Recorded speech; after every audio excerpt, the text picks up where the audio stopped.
Hello guys, welcome back to Aisha Herbals. I am Aisha, founder and CEO of Aisha Herbals. आज हम लोग लगाने वाले हैं ब्राइडल स्टेंसिल्स। ब्राइडल मेहंदी लगाना कितना कॉम्प्लिकेटेड होता है ना, बट अब और नहीं। आयशा हर्बल ब्राइडल स्टेंसिल्स के साथ आप लगा सकते हैं ब्राइडल मेहंदी डिजाइन्स इजीली अपने कंफर्ट जोन में और खुद से। अब किसी मेहंदी आर्टिस्ट का वेट करने की भी जरूरत नहीं है। तो चलिए स्टार्ट करते हैं। तो अभी हम इस स्टेंसिल को अनबॉक्स करेंगे। इसके अंदर आपको जो चीजें मिलेंगी ये दोनों हैंड के डिजाइन है और इसके पीछे हम देखेंगे तो ये दोनों पाम का डिजाइन है। मतलब ये डिजाइन हमारा इतना आएगा और इसके बाद जो हमारे इसके ऊपर का डिजाइन है वो इधर है और पाम के साथ ही आपको यहाँ पे फिंगर्स भी मिल जाएंगे। तो अभी हमें इसे अनबॉक्स करके कट कर लेना है, जो कि मैंने यहाँ पे पहले ही कर रख लिया है। मैंने यहाँ पे दोनों हैंड्स को भी कट कर लिया है और ये दोनों जो मेरा पाम के डिजाइन एंड फिंगर्स हैं मैंने इनको भी यहाँ पे कट कर रख लिया है। हैंड का डिजाइन हम कोई सा भी किसी भी हाथ पे लगा सकते हैं, चाहे वो लेफ्ट हो चाहे वो राइट हो। बट यहाँ पर आपको थोड़ा सा लेफ्ट और राइट देखना होगा कि ये एक लेफ्ट का है और एक राइट का है, तो आप अपने अकॉर्डिंग इसको अपने हैंड पे लगा सकते हो। और ऐसी फिंगर्स तो हम कोई सी भी किसी भी हाथ पे लगा सकते हैं। इसके साथ हमें जिन चीज़ों की नीड होगी वो है 2 ब्रश एप्लीकेटर, क्योंकि हम ब्राइडल स्टेंसिल लगा रहे हैं इसलिए हमें 2 ब्रश की ज़रूरत है, एक छोटा और एक बड़ा। जो छोटा वाला ब्रश है उसको हम आउटलाइन फिल करने में यूज करेंगे और जो बड़ा वाला ब्रश है उसका हम मिड पार्ट फिल करने में यूज करेंगे। इसके साथ ही हमें एक सीजर की नीड होगी, जो कि मैं अभी यहाँ पे कट कर चुकी हूँ, तो आपको अभी कट करना है। आप इसको सीजर से इसे कट कर रख सकते हो। मैं एक पेन भी यहाँ पर यूज करने वाली हूँ। पेन से हम लोग अपना हाथ का मार्किंग लेंगे कि कितना स्पेस आपके हाथ पे कवर करना है, क्योंकि मोस्ट ऑफ द रील्स में मैं देखती हूँ कि ये कमेंट्स होता है कि दोनों साइड्स कैसे मैच होगा। तो मैं आज आपको ये भी बताऊंगी कि आप दोनों साइड कैसे मैच कर सकते हो। उसके लिए आपको सिर्फ कुछ नहीं करना होता है, यहाँ से अपने हाथ की मार्किंग लेनी होती है, तो आपके दोनों साइड्स भी मैच हो जाएंगे। जब हम ब्राइडल स्टेंसिल यूज कर रहे हैं तो ब्राइडल स्टेंसिल के साथ साथ हम इंस्टेंट ब्राइडल हीना कून्स भी यूज करेंगे। तो ये जो स्टेंसिल्स हैं ये मेरे अकॉर्डिंग बहुत ज्यादा बड़ी है, क्योंकि मैं ब्राइड नहीं हूँ तो ऑब्वियसली मैं इतनी मेहंदी नहीं लगाऊंगी। तो इसको मैं सिर्फ इतना लेंथ पे लगाने वाली हूँ, तो मैं इसको कट कर लूंगी अपने अकॉर्डिंग। मार्किंग के लिए हमें क्या करना होता है, जब हम ब्राइड की मेहंदी लगा रहे होते हैं तो मोस्ट ऑफ द फोटोज इस एंगल में आ रहे होते हैं, तो हम मार्किंग भी इसी एंगल में करते हैं, क्योंकि यहाँ की मेहंदी जब हम यूं हाथ करेंगे तो ये मूव होता है और यहाँ पे कर्व होता है, तो वो यहाँ से मैच नहीं होता। अगर हम इस एंगल से देखेंगे तो वो मैच नहीं होगा, बट हम इस एंगल से जब हाथ को लेंगे तो वो बिल्कुल इक्वल लगा हुआ होगा। तो ऐसे ही हम मार्किंग करेंगे। मार्किंग करने के लिए आपकी यहाँ पे जो 2 बोन्स हैं हम वहीं से यूं स्ट्रेट मार्किंग करते हुए आएंगे। आप यहाँ से भी देख सकते हो कि ये जो आपकी फिंगर जा रही है इससे ही आपको यहाँ से यूं सीधा मार्क करते हुए आना है। तो ये मेरे दोनों साइड की मार्किंग हो गई है। अगर मैं ऐसे देखूं तो ये बिल्कुल सही है दोनों साइड से, बट जब आप यूं मूव करोगे तो ये यहाँ से आपको कर्व की वजह से, क्योंकि हमारे हाथ में जो कर्व होता है उसकी वजह से ये इधर जाता हुआ दिखेगा। मैंने बताया कि ये डिजाइन मेरे अकॉर्डिंग बहुत ज्यादा बड़ा है। मैं इसको अपने हिसाब से कट कर लूंगी जितना मुझे अप्लाई करना है, तो आप भी इसको अपने अकॉर्डिंग कट कर सकते हो और 2 बार भी यूज कर सकते हो। आप चाहो तो इसका सिर्फ एक पार्ट आपने कट कर लिया, एक बार में वो यूज कर लिया, दोबारा में आपने अपने अकॉर्डिंग आप जैसे इसको यूज करना चाहो। तो मैं अभी सिर्फ इतनी ही लेंथ ले रही हूँ, इतना मुझे लेंथ चाहिए, तो मैं इसको इतना ही कट कर लूंगी। आप इसको यहाँ से इसके पैचेस के अकॉर्डिंग भी कट कर सकते हो। तो ये यहाँ पे हमारा 3 पार्ट में कट हो गया है। अब आप चाहो तो तीनों पार्ट एक साथ भी लगा सकते हो और 2 पार्ट आप एक साथ भी लगा सकते हो। तो मैं अपने इतना अभी यूज करूंगी। वाला मैं यहाँ पर यूज करूंगी और इसके ऊपर फिर ये वाला यहाँ पर यूज करूंगी। तो हम डिजाइन को अब ये जो इसके एजेस है, जो यहाँ पे हमें एक्स्ट्रा स्पेस मिली हुई है, हम इसको भी खत्म कर देंगे ताकि हम मार्किंग के अकॉर्डिंग लगा पाए। बहुत थोड़ी सी स्पेस ही एक्स्ट्रा है ताकि मेहंदी उससे बाहर ना जाए। बाकी ये पूरा मैंने इसके अकॉर्डिंग इसको कट किया है। तो ये हो गया है। और अभी इसका हम सबसे पहले जो पाम है, तो ये आप देखो तो ये अलग है, ये वाला अलग है। तो मेरे अभी यहाँ पे ये वाला पाम यूज करा जाएगा। ये जो ये राइट हैंड पे आएगा अगर हम फ्रंट पे लगा रहे हैं तो, और अगर हम बैक पे लगाएंगे तो ये वाला हमारा फिर राइट हैंड पे आएगा। सबसे पहले ये पाम लगाऊंगी। अब पाम की भी हम लोग सही से कटिंग कर लेंगे। अगर आपको इसका थोड़ा सा भी एक्स्ट्रा पार्ट निकालना है तो आप निकाल सकते हो, क्योंकि जहाँ जितना भी एक्स्ट्रा पार्ट जो है वो वहाँ पे मेहंदी नहीं आती है, तो आप उसको अपने अकॉर्डिंग खत्म कर सकते हो। अभी हम लोग सबसे पहले पाम से लगाते हुए जाएंगे ताकि हमारा जो डिजाइन है वो ऊपर जाए। ऐसा ना हो कि कई बार ऐसा होता है कि हम पहले ऊपर का पार्ट लगा लेते हैं फिर नीचे पाम का लगाते हैं, तो वो डिजाइन जो है वो थोड़ा छोटा बड़ा हो जाता है और थोड़ी स्पेस फिर हमें छोड़नी पड़ती है। इसलिए हम पहले पाम का लगाएंगे। तो पाम की भी हम ऐसे ही मार्किंग करेंगे जैसे हमने इस वाले पार्ट की करी थी, ताकि डिजाइन जो है वो एक्स्ट्रा बाहर नहीं जाए। तो ये मेरे पूरे हैंड की जो मार्किंग है वो यहाँ से हो चुका है। मैंने यहाँ पे थंब पे भी करा है। अब हम सबसे पहले जो पाम वाला डिजाइन है वो लगाएंगे। अब यहाँ पर आप देख सकते हो कि आप पाम जब लगाओगे इतना पार्ट जब लगाओगे तो उसके बाद कितनी स्पेस आपको फिंगर के लिए छोड़नी है, आपको फिंगर लगानी है या नहीं लगानी है। मेरा जो हाथ है वो बहुत छोटा है, तो मैं फिंगर्स नहीं लगाऊंगी, मैं उसको बाकी जो पार्ट होता है उसको टिप्स को फिल कर दूंगी और मैं यहाँ से इतना लेने वाली हूँ। तो अभी हम इसको पील करेंगे। पील करने के लिए मैंने हमेशा बताया है कि कभी भी हम इस फिल्म को पील नहीं करेंगे। अगर हम इस फिल्म को पील करेंगे डिज़ाइन पूरा टूट जाएगा और वो आपका आएगा भी नहीं फिल्म पे।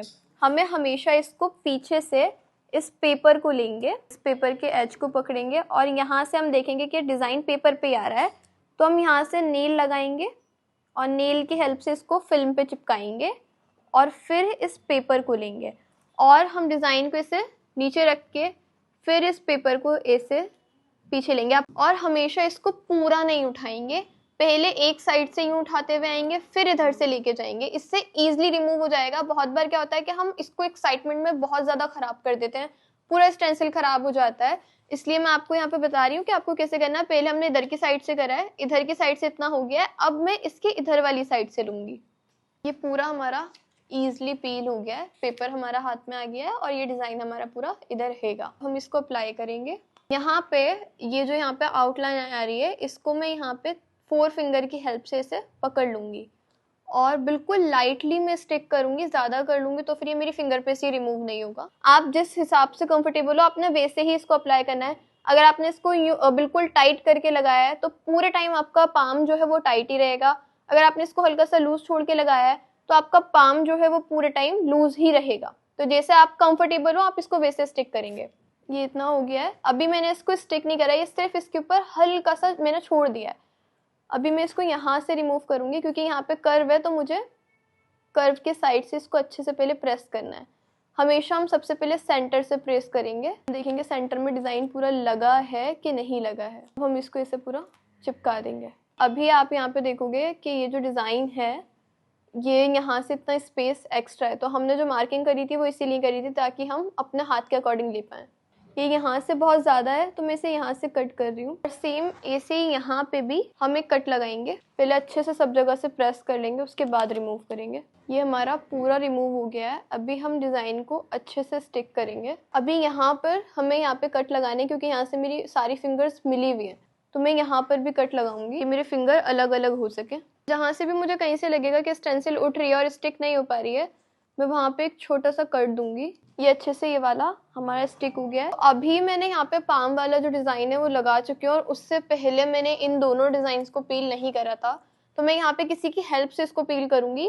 क्योंकि अगर मैं इस वाले हाथ का यूज़ करूँगी तो मेरी स्टेंसिल, अगर इसे मूव करूँगी तो वो स्टेंसिल वहीं से उठने लग जाएगी और वो ख़राब हो जाएगी।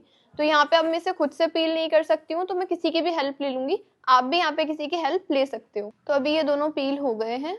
अब मैं इसको ऐसे पकड़ूंगी और यहाँ पे जो मैंने मार्किंग करी है उससे मिलाते हुए लूँगी, थोड़ा सा ही बाहर रखूँगी मार्किंग से और यहाँ पे ये अच्छे से उससे मिल चुका है। अब मैं इसको धीरे धीरे स्टिक करते हुए और इधर भी स्टिक कर दूँगी।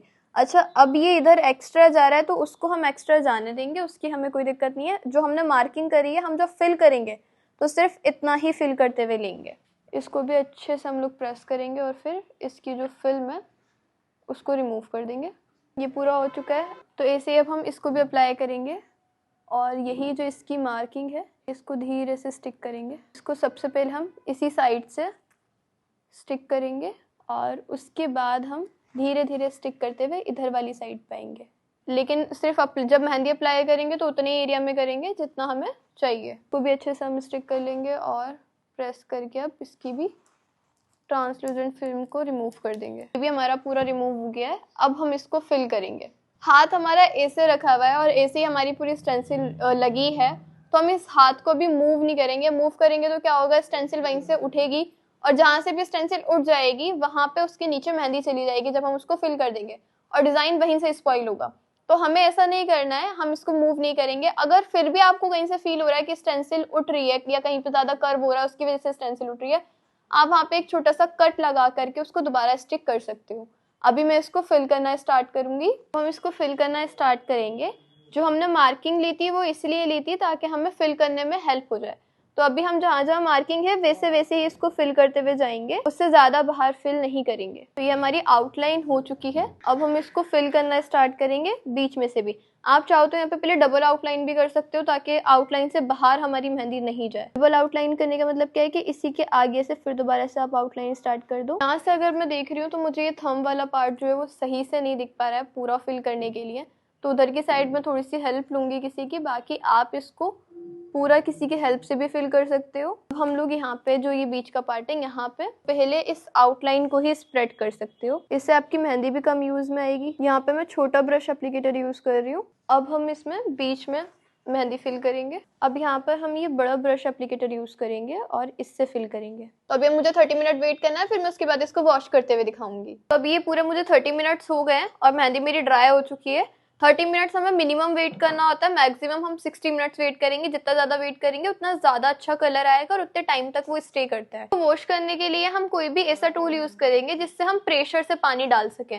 प्रेशर से पानी डालने के लिए क्या होगा कि मेहंदी खुद ही हटेगी। हमें इसको ना तो रब करना है ना ही स्टेंसिल को रिमूव करना है। रब करेंगे तो मेहंदी का जो स्टेन है वो इंस्टेंट है और वो और जगह फैल जाएगा, जो कि हमें नहीं चाहिए। तो हम या तो किसी शार्प जेट का यूज करेंगे या कुछ भी ऐसे तरीके से इसको हम वॉश करेंगे कि जो पानी है वो इस पर प्रेशर से पड़े और मेहंदी पानी के प्रेशर से खुद ही हट जाए। तो ये अभी पूरा वॉश हो गया है। अब मैं आपको ये रिमूव करके दिखाती हूँ। आप इस टाइम पे कोई ऑयल भी इसको लगा सकते हो, इसके ऊपर ऑयल लगा के अच्छे से स्प्रेड कर दो और फिर आप इसको रिमूव करोगे तो ये इजीली रिमूव हो जाएगा। तो अभी हम इसको वॉश भी कर चुके हैं। अब मैं आपको इसके रिजल्ट दिखाती हूँ। ये हमारा डिजाइन था जिसको मैंने अपने अकॉर्डिंग लगाया है और ये इसका हमारा रिजल्ट है। आप देख सकते हो इसका कितना स्टनिंग रिजल्ट मिला और कितने कम टाइम में आप बिना किसी मेहंदी आर्टिस्ट के अपने इतनी प्यारी मेहंदी लगा सकते हो। ऐसे ही और डिजाइन्स की वीडियोस देखने के लिए और हैक्स के लिए हमारे पेज को फॉलो करना ना भूलें और यूट्यूब चैनल्स को सब्सक्राइब जरूर करें। इसको शेयर करें अपने उस फ्रेंड्स के साथ जिनको मेहंदी लगाना बहुत ज्यादा टफ लगता है या उन्होंने मेहंदी लगाना छोड़ दिया है इसलिए क्योंकि उन्हें मेहंदी लगाने में बहुत ज्यादा टाइम लगता है।